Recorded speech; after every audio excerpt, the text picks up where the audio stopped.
I'm back. I'm back. Can you believe it? I am back and you are here, so thank you very much for showing up. I'm sure there aren't many of you here because YouTube will not allow many people to see me in their algorithm since I've been dumped to the bottom of the pile. But get the word out and let people you know that follow me or want to follow me, let them know that I'm back so that they can see my video update. Today is going to be a quick update, and then I believe I'm going to have a sketchbook for you review for you for next week. But today I just wanted to let you know that I'm back from my surgery. I had surgery, I think, on November 27th of last year, and it's been about 2 months now, just about.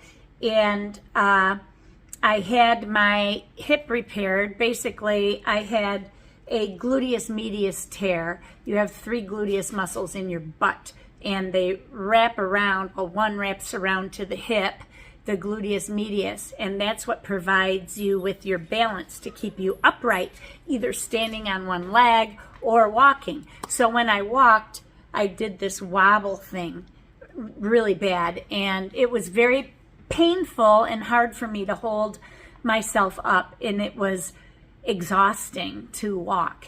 So I wasn't doing it much, and I required a cane for the most part, hated using one, and it was a requirement for me to even walk fairly straight. I needed that kind of support on the other side of my body. So I had it repaired November 27th. I've been in a brace from my ribs all the way down to my knee, and with limited mobility, 50% weight bearing on crutches. And while I was on crutches, I messed up my shoulder. It tore a little bit, I think, and now it's healing, I hope. I don't need a new problem. So I started physical therapy this week. What they did was they took the tendon that had disconnected from my bone and reattached me from my gluteus muscle back to my hip, and then he screwed in, and I had 4 extra screws put in with ropes that go between the muscle and my bone, and he attached it so that I can't, hopefully I don't overstretch it and tear it again. I am very flexible, so I don't know what my range of motion will be now on this hip once I am healed. I have loose joint syndrome. I don't know whether or not it's Ehlers-Danlos. If it is, that's the only symptom I believe I have. I may have a couple little other ones, but nothing serious. So I've never been formally diagnosed with that, although I do have non-axial or non-radial axial spondyloarthritis, which is like ankylosing spondylitis. You may have heard of that, and it normally just attacks the spine. I've had 2 spinal surgeries right now, or so far, but it's attacking my peripheral joints, which is how this happened, because with this type of arthritis, it's different than rheumatoid. It attacks the tendons and ligaments that attach themselves to the muscle and bone, and they will calcify and tear, or calcify and turn to bone if it's left untreated. So I tore, and now I've had the surgery, and this week, yesterday, I had my first physical therapy appointment. I'm just doing some isometric exercises right now, tightening muscles, clenching my butt muscles, clenching my hamstring and my quads, and doing some leg outs from a chair. And that's all I'm allowed to do right now. Hopefully in 2 weeks, they're going to start stacking on the exercises.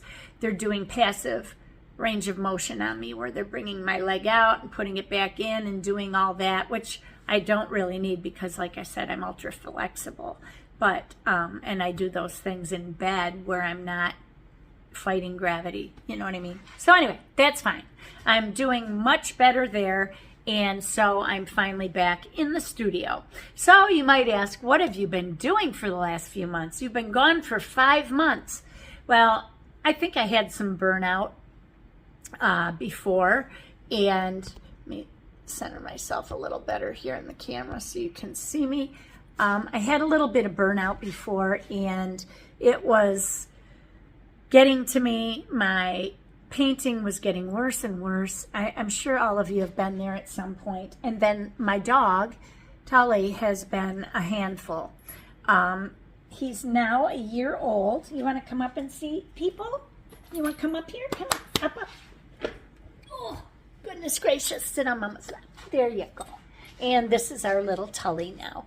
He is a little bit smaller than Diesel was. He's a few pounds smaller. His head is a little bit smaller, and he's a lot more rambunctious, aren't you? And a lot more mischievous. You get into things all the time. He's always into stuff. Eating paper, eating the insides of stuffed animals. He won't spit it out. He just eats it anyway, don't you? Do you love me? You love me? Oh, I love you too, baby. And his ears never popped up. He's got one ear up usually. This ear will pop up only when there's something going on that he wants to let you know about, or he's very nervous about. So that's it. I have been spending the last few months either sitting on my butt recovering, or I've been doing a lot of knitting. I'll show you this sweater that I knit. Why don't you get down? You can watch for Daddy. He's going to come back and get you in a few minutes. I've been knitting a lot. I've knit a ton of sweaters. This is one of them that I knit. It's called the Lume sweater, and it's the design was Sari Nordland. I'm sorry, my sweater's all bunched up. She did hers in brown with white designs, and they're very stark and noticeable. Mine are a little bit different because I used a color changing self-striping type of yarn, Noro yarn, if you're familiar with it. So you can't see the designs quite as well.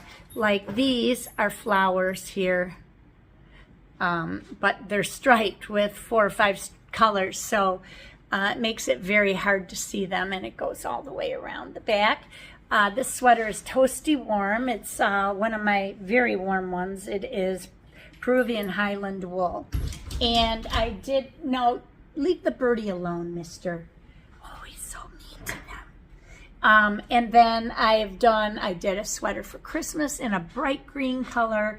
And I did several other sweaters, and I can do a video and show you all of those. If you're interested in seeing them, just comment down below and let me know. If you want me to do a quick video of all the sweaters I've done, I will show them to you, or you can contact me over on Facebook or Instagram, I mean, or whatever, and yeah, so I can show them to you. If you don't want to see them, that's fine. Not a big deal. It's not going to bother me at all. I was going to do one of those videos last year, and I did not. So I have, I don't know, probably 10 sweaters that I could show you or something, maybe more, which brings me to my next thing. Some great news, and those of you who follow me on Instagram already are aware, but we're going to be grandparents. We're going to be grandparents for the first time. I am so excited. You have no idea how excited I am. I thought it was never going to happen. I mean, all my friends have grandchildren. I don't. And I just thought it was never going to happen for me. And I only had one son who was going to be providing grandchildren. So, yeah, I'm excited. At first he said he didn't want children. That was a few years ago, and he changed his mind. So I'm happy. But then on Sunday they called me. They had genetic testing done because they're older. They're in their late 30s, just starting. And so they had the genetic testing done. And they called me Sunday night and they said, it's a girl. So I'm having a granddaughter. I am so excited. I don't have any daughters. I have twin sons. And only one of them stays in touch with the family. So it's been very hard, kind of traumatic, but I'm not going to go there because I'll start crying. So anyway, I'm very excited about this. So that I just wanted to let you know, well, I wanted to let you know that, but also I've been knitting for her, and I've got a couple little items knit so far, and now that I know the gender, I can really go gangbusters. And there's so many things I want to knit, and I want to paint for their nursery, and all sorts of stuff. So I'm going to be a busy grandma. I'm not sure what name we're going to be using for me. Pat's going to use Papa, which is what we called his father for our kids. And for me, I didn't really want to be called Grandma, but I was thinking either Nani or Nona. So I don't know. Nani was the first one that came to mind, but Nona sounds like something a mature child would say. I don't know. So I've got time to think about that. Nani, Nona, or Nani. Nani was another one that I thought of. But anyway, so that is that news. No, you cannot see the birdies. You stay inside. The next thing I wanted to tell you about was while I was not painting, I did get something in the mail, and it's something that I'd seen other people using. There's pads of paper, sketchbooks, all sorts of stuff. So I got the Bao Hong sketchbook. This is the 6x9 sketchbook, and the paper is, it's pretty white. Let me look at it against this Perfect sketchbook because their paper's pretty white too. Yeah, I'd say it's pretty white. It's pretty bright white. And so I got this. It's 6x9. It's got a nice sewn binding. It's a lay flat book, no stretching required. And the cover is one of those padded kind of squishy covers. You can kind of see the squish when I press on it, if you know what I mean. So anyhow, I'm going to use that. I don't know when. And then I thought, oh, I'll do a sketchbook tour for you. I mentioned that on Facebook. And I looked at my 2 sketchbooks, and both of them, this one, is still unfinished. I have probably, I don't know, a dozen pages to go, or 6 spreads maybe. And then this one, my Perfect sketchbook, I have, oh gosh, I've got a long ways to go on that. So that takes a while to fill those up because I do small sketches or whatever. And you can see the last thing I was working on here was fall stuff. And I don't know if you can tell, some of that is gold paint that I used. I was just screwing around. But anyhow, so those aren't ready to show you yet. And I thought, well, I can't do a sketchbook tour. And then I found this one, this little square one that I had been working on. And it says World Watercolor Month 2023, Volume 28. I finished it, but I don't know that I did a sketchbook review on it. So I've got to look. I think I did. That's why I'm not doing it today. I've got to go back to YouTube and I got to check it out and see if you saw this one, because I don't want to repeat a video. That would be kind of silly, wouldn't it?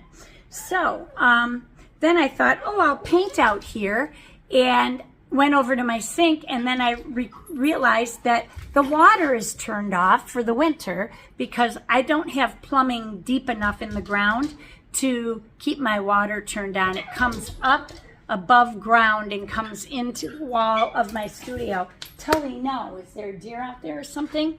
You leave it alone.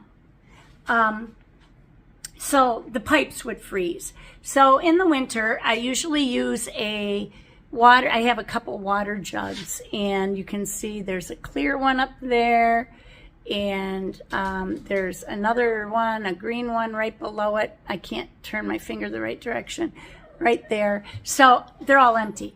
So that's not going to help me either. So I thought, well, what am I going to do for water? Walking back and forth in the snow is very difficult for me with my hip, because lifting my leg that high through the snow is exhausting on my muscle. And I don't want to tear my tendon again. No way, I got to be careful. So I went outside with my jars, and I filled them up with snow. It's probably been half hour, 40 minutes. These were full over the top, so they're starting to melt down, but they're still not water yet. And you know what? I used to have one of those tea or coffee warmer things. I wonder where I put that, because I could use that and melt down my snow. I've been keeping it in front of a heater in here to try to melt the snow down, because I can't paint a darn thing until I have water. I do have water in this, so I guess I can use my spray bottle water. That's true. And I might have another spray bottle in my backpack too. So maybe I'll do that, and I'll have a little bit of water to paint. But what else was I going to mention to you? I think that was it. I got to clean my studio still. I haven't done that because of my limited mobility. Bending over, I can't squat, not allowed to do any of that yet. So, and I don't know if I could right now because my muscles are too weak. So I have to strengthen them all. But then I got to clean the studio out. It's an embarrassment. It's so cluttered and horrible. Oh, and if you watch football, root for the Detroit Lions. We are so happy. We've gone into the playoffs. We have one more game this Sunday against San Francisco, which is why I have the Hawaiian blue and silver fingernails going right now. And if we win against San Francisco in San Francisco on Sunday, then we are in the Super Bowl. And we are so excited here in Michigan. People are going nuts. They've not gone to the Super Bowl or won a Super Bowl in my lifetime, and I'm 62 years old. So it has been a long flippin' time since they've won a Super Bowl. So I'm excited about that. I don't know, maybe I have to look that up. But we will play against the winner of the Kansas City Ravens game, and I'm hoping Kansas City will win because that team is a little easier to beat than the Ravens, who are like going to be a tough match for the Lions. They're a close match. So, yeah, that would be so exciting if we were in the Super Bowl. So root for us. And if you want to say a prayer for me with my hip to come back to normal, I'm so scared that it's not going to work. And I'll be in therapy for a long time, 12 to 18 month recovery, and hopefully just a few months of physical therapy. We'll see how it goes. So say a little prayer for me, and I will be so thankful for it. And in the meantime, be courageous, paint with wild abandon, and most of all, be kind to each other. Keep painting. Don't stop like I did with Burnout. And get back to it with me if you have. So we'll do it together. And I will see you soon. Take care. God bless you. Bye-bye.